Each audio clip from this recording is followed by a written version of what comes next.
Vamos abrir a palavra do Senhor, Evangelho de João, capítulo de número 19.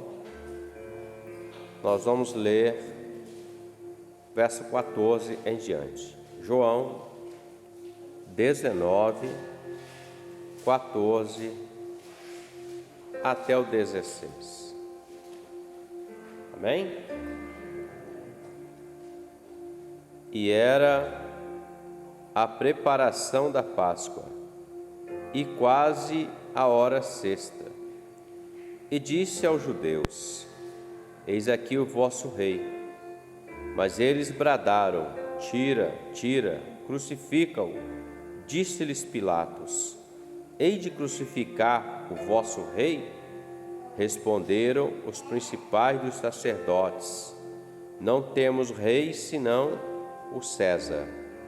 Então o entregou para que fosse crucificado, e tomaram a Jesus e o levaram. Amém? Pode se assentar.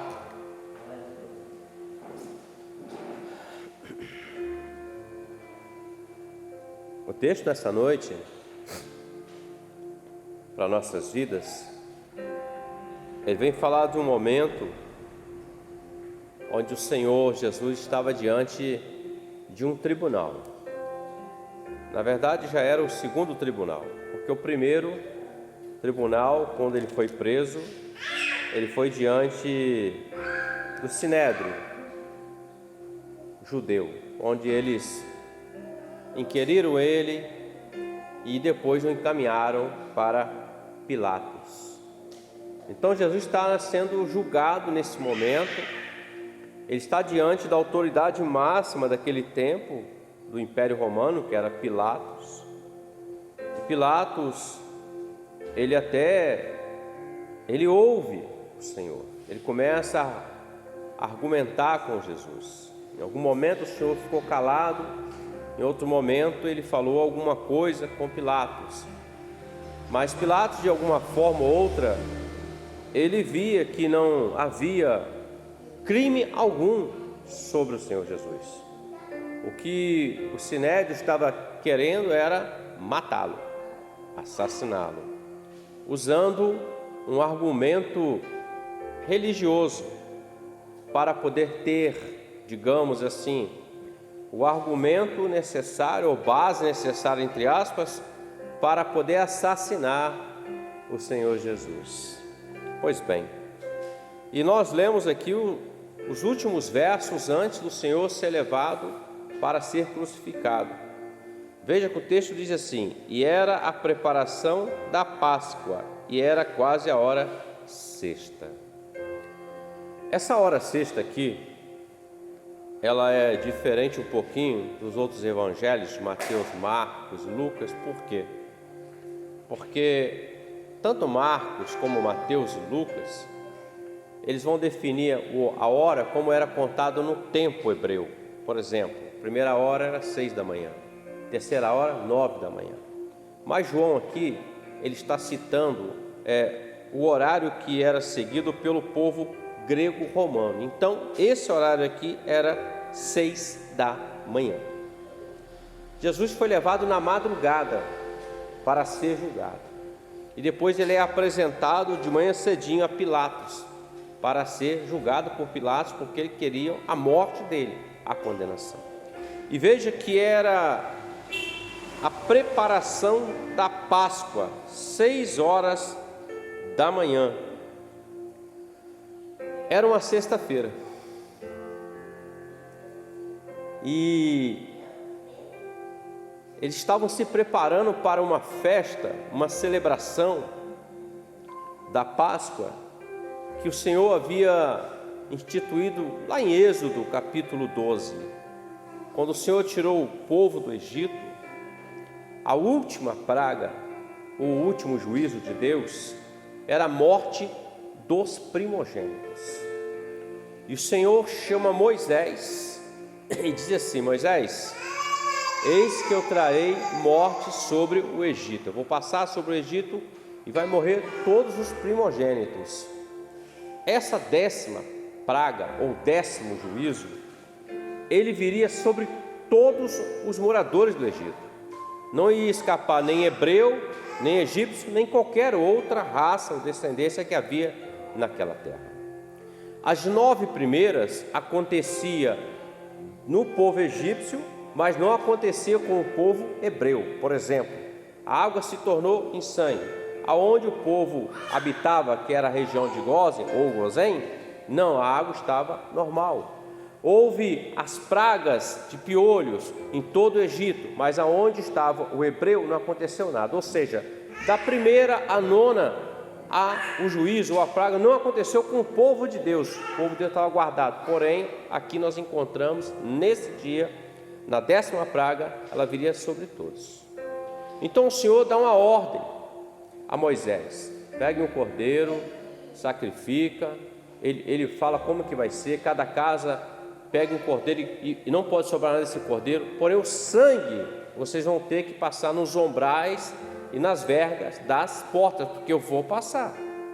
E quando eu passar, eu vendo o sangue, a morte não vai entrar na casa que estiver essa marca. Mas a casa que não estiver a marca do sangue, debaixo do sangue, eu vou entrar e a morte virá. E o Senhor disse assim: vocês vão celebrar isso.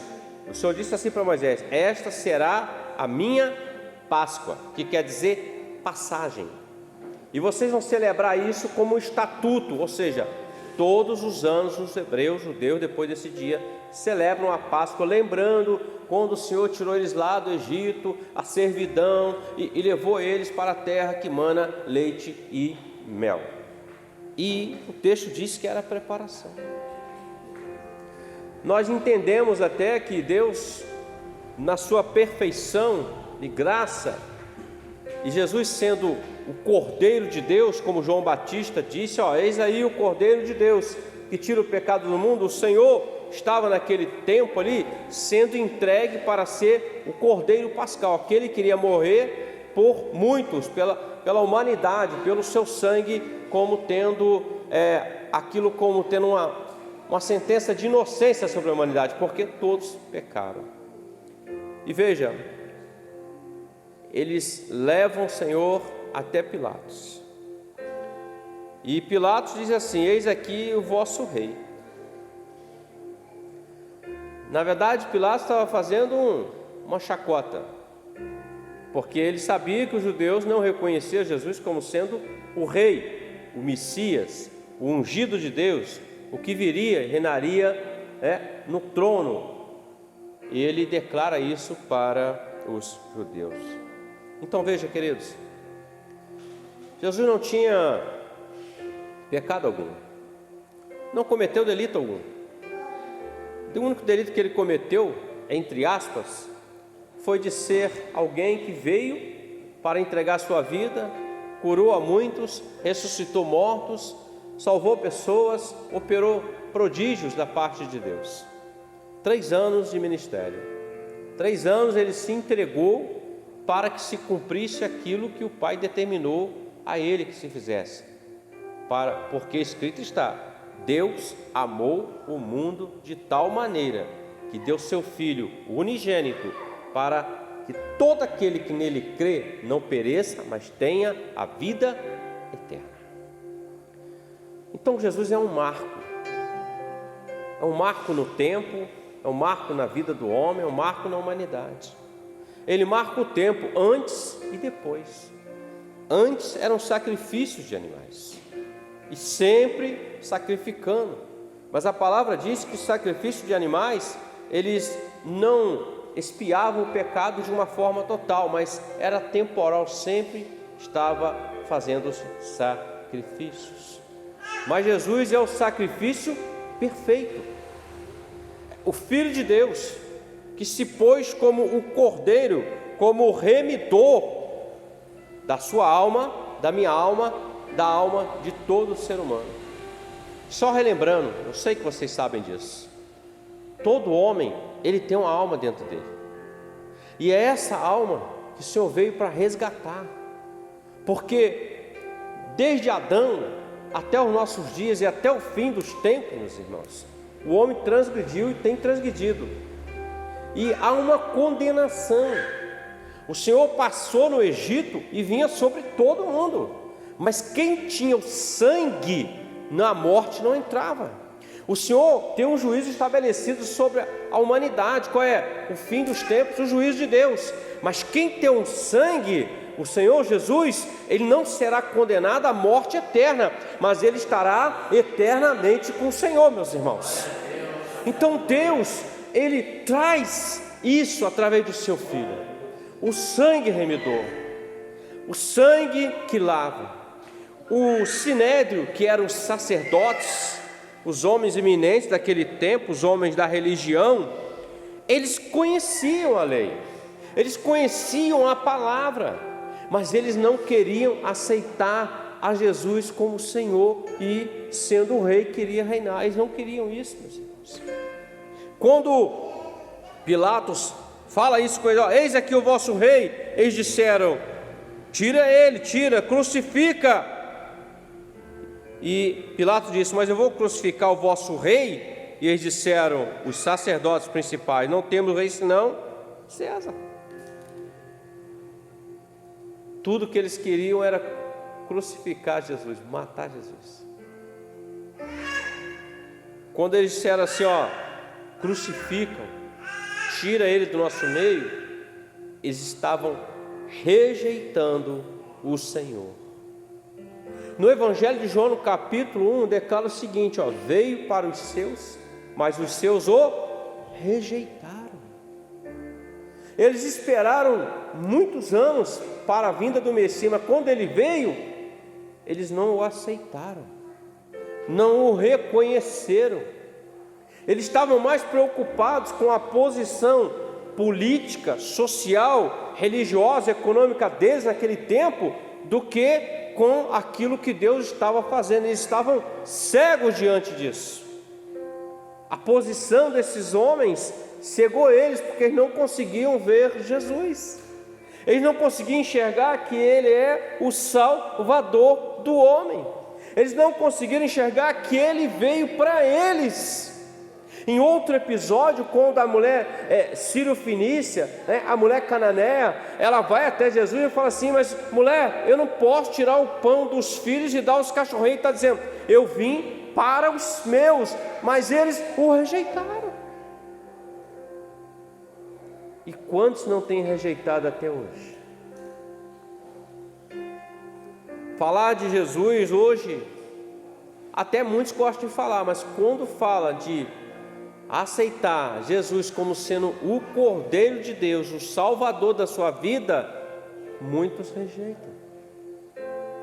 Muitos até acham muito legal ser evangélico, mas quando ele começa a se deparar com o Cordeiro de Deus, quando ele começa a se deparar pela palavra, e o Espírito Santo começa a falar com ele, a moldar ele segundo a estatura de Cristo, ele vê que algumas coisas ele precisa negar a si mesmo, ele precisa deixar para lá, ele precisa nascer de novo. Muitos não querem, rejeitam. Não, esse cordeiro eu não quero não, esse Cristo eu não quero não. Eu quero aquele Cristo que opera milagres.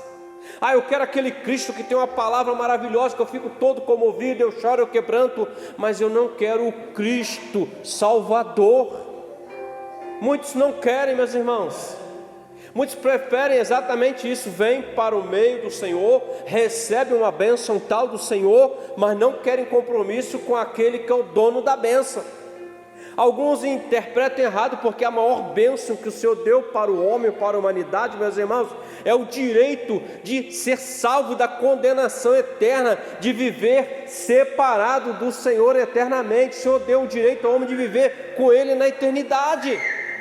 No Evangelho de João, capítulo 14, o Senhor fala assim: eu vou preparar lugar. Meus irmãos, prestem bem atenção nisso. O Senhor entregou a vida dele no Calvário por você e por mim, pelo homem, e Ele está preparando um lugar para que esse homem que o reconhece possa habitar com Ele eternamente. Deus é maravilhoso, meus irmãos. Deus é poderoso, Deus é tremendo.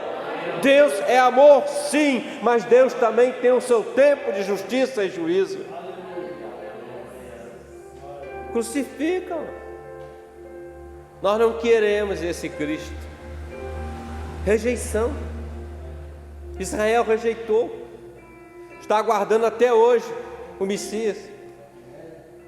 Judas Iscariotes, meus irmãos, caminhou com o Senhor, viu os sinais, experimentou o poder do Senhor através da vida dele, porque certamente ele foi usado, mas ele preferiu rejeitar o Senhor,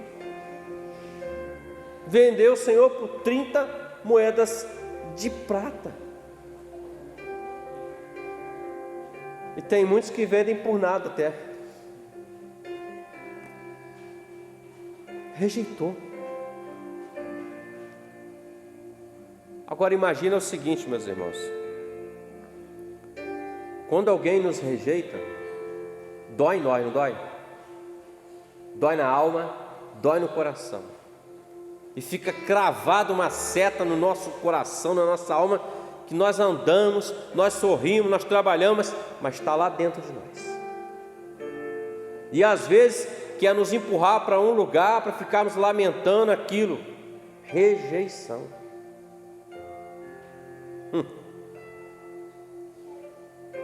Mas lá no Calvário, o Senhor disse assim: perdoa-lhes, porque eles não sabem o que fazem. Foi rejeitado, cuspido, espancado, flagelado, tiraram a sua roupa, deixaram ele seminu, vergonha. Naquela cultura era vergonha, faziam isso para envergonhar aquele que era o preso, que queria ser condenado, sentenciado.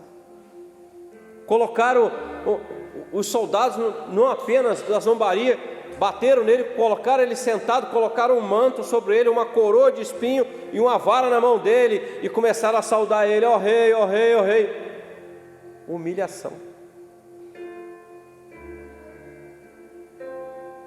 Aquela coroa de espinhos, meus irmãos, era nossa, cravada na cabeça, na fronte do Senhor. E nós temos uma promessa de Deus, não é verdade? Foi dita aqui nesta noite: nós vamos receber a coroa da vitória. O que foi dito aqui hoje pelo nosso irmão Márcio: eis que eu estou à porta. Todo dia o Senhor bate a porta do coração do homem, todo dia, meus irmãos.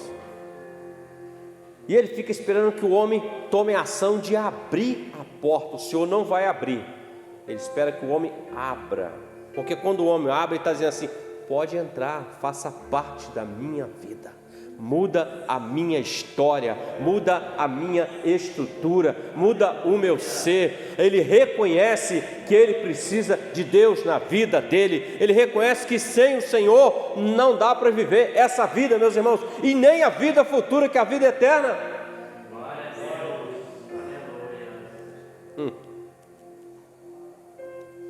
O Senhor vai nos coroar com a coroa da vitória, coroa da justiça.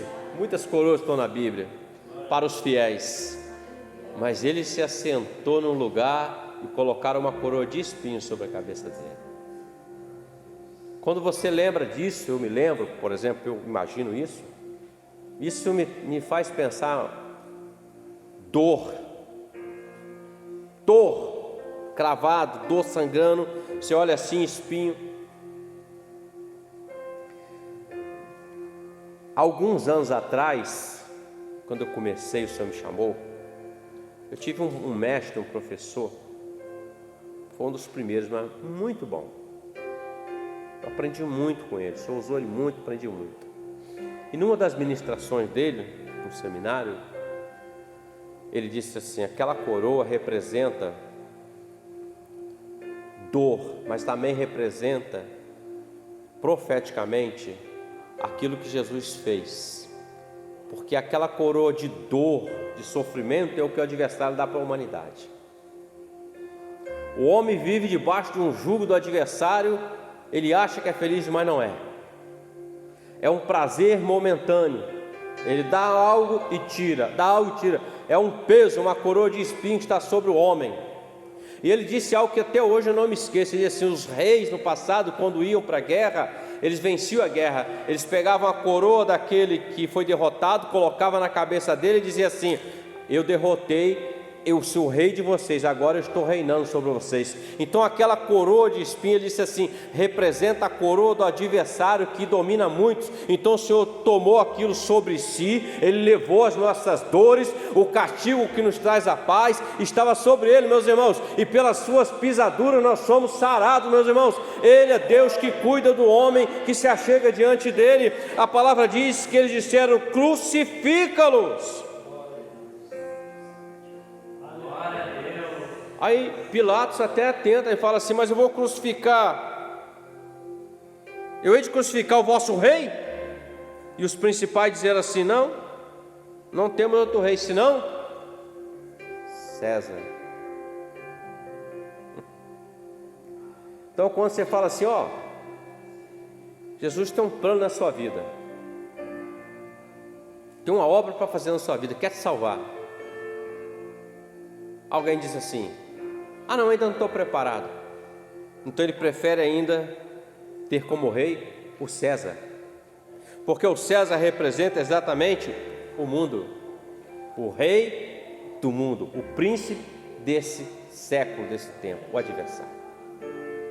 É como se os judeus naquela época, eles estivessem dizendo assim, os principais dos sacerdotes: não, quem reina sobre nós é César. Rejeitaram o governo que eles estavam sendo dominados e direcionados, era o de César, um homem que se achava Deus, que tinha culto aos Césares, algo que não vai levar o homem a encontrar Deus, mas vai levar o homem para distanciar do Senhor. Eles estavam muito mais preocupados, meus irmãos, em perder a aliança política, econômica e religiosa que eles tinham com o Império Romano. Jesus vem e fala assim: se você quer vir após mim, negue-se a si mesmo, tome cada dia a sua cruz e siga-me, porque o Filho do Homem não tem nem onde reclinar a cabeça. Outro disse assim: mas eu vou seguir o Senhor, deixa eu me despedir dos meus pais. Ele disse assim: deixa os mortos enterrar seus mortos, tu vem e segue. E o texto diz que Pilatos entregou ele para que fosse crucificado. Tomaram Jesus e o levaram para o Calvário. 6 da manhã era a audiência. Lotado. A história é tão terrível que Jesus vai caminhar aqui das 6 da manhã aqui da sentença, depois que foi sentenciado. O texto diz que às 9 da manhã ele foi crucificado. Então, uma matemática muito rápida aqui, ele carregou a cruz durante cerca de 2 horas, 2 horas e meia. A 3 quilômetros de distância de onde ele estava. Ele havia sido ferido, flagelado, mas ele sabia que tinha que chegar lá no Gólgota. Era o cumprimento, era o final daquilo que Deus estabeleceu. Às vezes, nós vamos passar por situações de dores, adversidades, com a permissão de Deus, até com a vontade dele. E às vezes nós não entendemos, não conseguimos alcançar, compreender. Mas lá no final tem um propósito maior do que aquilo que nós estamos pensando. Todos olharam para Jesus lá crucificado. Acabou, morreu. Até os apóstolos, outro dia nós comentamos, estavam a caminho de Emaús. Nós achávamos que ele era o Cristo, o Messias que havia de vir, até eles. Mas hoje é o terceiro dia, como se dissesse assim: acabou. Esqueceram da palavra. Lá em Isaías vai dizer que na sua morte ele vai trazer vida a muitos. Olha você aqui, olha eu aqui. Na morte dele lá no Calvário, ele trouxe vida a nós e vida abundante para a glória do nome dele, meus irmãos. Nenhuma condenação há para os que estão em Cristo Jesus, meus irmãos. Os que estão debaixo do sangue. Levaram ele, pregaram ele lá, 9 da manhã. De 9 da manhã até o meio-dia foi trevas, tudo escureceu. A natureza gemendo pelo seu Criador, e o homem lá. De meio-dia até as 15 da tarde era o final. 3 horas da tarde, ele fala assim: está consumado, em tuas mãos eu entrego o meu espírito. Faleceu. 3 horas da tarde era exatamente a hora do sacrifício do Cordeiro Pascal, da Páscoa. 3 horas da tarde era exatamente a hora do sacrifício. Ele se entregou como sendo o Cordeiro de Deus. E a palavra diz que o véu do templo se rasgou de alto a baixo. Hoje o Senhor falou assim comigo de manhã. Não é 5 e pouca da manhã. Eu despertei e fui para meus momentos lá. Eu li um pouco essa passagem. Aí o Senhor falou algo assim muito forte comigo. Quando se entrega a mim sem reservas, é do alto que vem a minha graça, o meu socorro. O véu não se rasgou de baixo para cima, porque quem rasga de baixo para cima é o homem, porque não consegue chegar até o Senhor. Mas quando vem do alto é Deus rasgando, Deus dissipando, Deus quebrando, Deus cortando todas as coisas que são contrárias, quando nós nos entregamos ao Senhor, meus irmãos, sem reservas e sem medidas.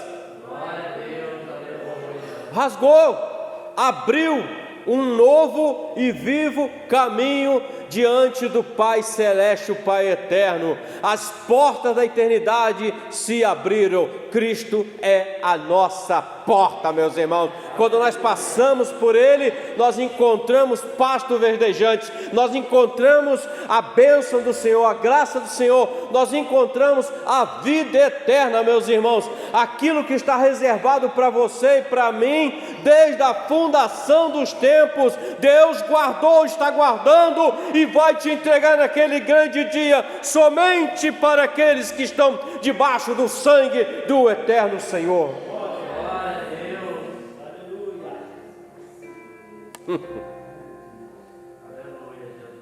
É muito louco. Estava perto já da sexta passar para o sábado, 17 horas, quase 18, no nosso calendário aqui, no nosso tempo. Quebra logo as pernas deles, porque não pode ter nenhum morto no outro dia. É Páscoa. Mas Jesus se entregou antes, por você e por mim, queridos. Acharam que tinham matado o Senhor, mas no terceiro dia, meus irmãos, a morte teve que entregar aquele que é o autor da vida. O Pai Celeste enviou os anjos, eles abriram a tumba e o Filho saiu vitorioso, e Ele é Rei dos reis, Senhor dos senhores, o Salvador, aquele que é o teu advogado fiel, aquele que está à direita de Deus Pai Todo-Poderoso e está intercedendo por você e por mim todos os dias até o grande dia. Está chegando. E tudo que o homem tem que fazer é ir até Jesus.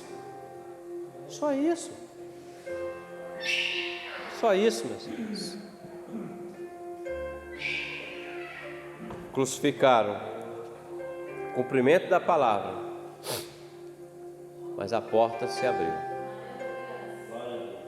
E hoje nós temos acesso. E ele deixou o memorial na noite em que foi traído. Pegou o pão, partiu e deu aos seus apóstolos, discípulos, dizendo: este é o meu corpo que é partido por vós. Fazer isto em memória de mim. Semelhantemente, ele pegou o cálice com o fruto da vide e deu: bebei dele todos, porque esse é o cálice do Novo Testamento, da nova aliança. E não beberei do fruto da vide até que o beba novo no reino do meu Pai. Tem um vinho esperando você e eu na eternidade para aquele grande dia. Está reservado, meus irmãos. Aonde que foi produzido isso? Na eternidade de Deus. Algo muito maravilhoso. Então perseveremos. Porque o que Ele fez por você e por mim, nós nunca iríamos fazer por ninguém. Essa é a verdade. Possamos receber essa palavra em nome de Jesus. Amém, queridos? Glória a Deus. Vamos colocar de pé.